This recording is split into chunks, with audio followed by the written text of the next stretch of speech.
ആരും സ്കിപ്പ് ചെയ്യല്ലേ. ഞാനൊരു സ്റ്റോറി പറയാം. ആ ഒരു സ്റ്റോറിയിൽ നിന്ന് നിങ്ങൾക്ക് എന്ത് മനസ്സിലായി എന്നത് ജസ്റ്റ് ഒന്ന് കമൻറ്റ് ചെയ്യും. മഹാനായ ഈസാ നബി അലൈഹി സ്വലാത്തു വസ്സലാമും കൂടെ ഒരു സ്വാലിഹായ മനുഷ്യനും ഒരിടത്തേക്ക് നടന്ന് സഞ്ചരിച്ചുകൊണ്ടിരിക്കുകയാണ്. ഇവരെ രണ്ടാളുകളുടെയും പിന്തുടർന്നുകൊണ്ട് പുറകിൽ ഒരു ഫാസിഖായ മനുഷ്യനുമുണ്ട്. അങ്ങനെ ഒരുപാട് സഞ്ചരിച്ച് റെസ്റ്റ് എടുക്കാൻ വേണ്ടിയിട്ട് ഒരിടത്തിൽ അവർ താമസിച്ചു.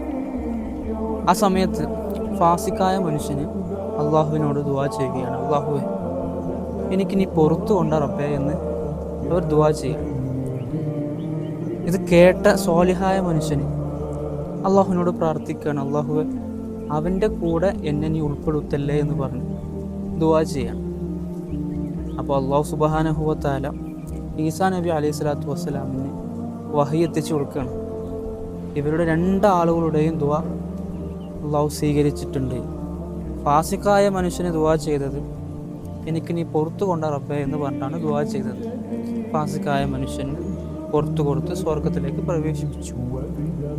എന്നാൽ സ്വാലിഹായ മനുഷ്യൻ ദുആ ചെയ്തത് എന്താണ്? നീ അവൻ്റെ കൂടെ ഉൾപ്പെടുത്തല്ലേ എന്നാണ്. അവൻ സ്വർഗത്തിലുണ്ടായതുകൊണ്ട് ഈ സ്വാലിഹായ മനുഷ്യർക്ക് സ്വർഗത്തിലേക്ക് പ്രവേശിക്കാനും സാധിച്ചിട്ടുമില്ല. നിങ്ങൾക്കിപ്പോൾ എന്ത് മനസ്സിലായി? ഈ ഒരുപാട് ആശയങ്ങൾ ഉൾക്കൊള്ളിക്കുന്നതായ ഈ ഒരു ചരിത്രത്തിൽ നിന്ന് നിങ്ങൾക്ക് എന്താ മനസ്സിലായത് എന്ന് ജസ്റ്റ് ഒന്ന് കമൻറ്റിൽ രേഖപ്പെടുത്തുക.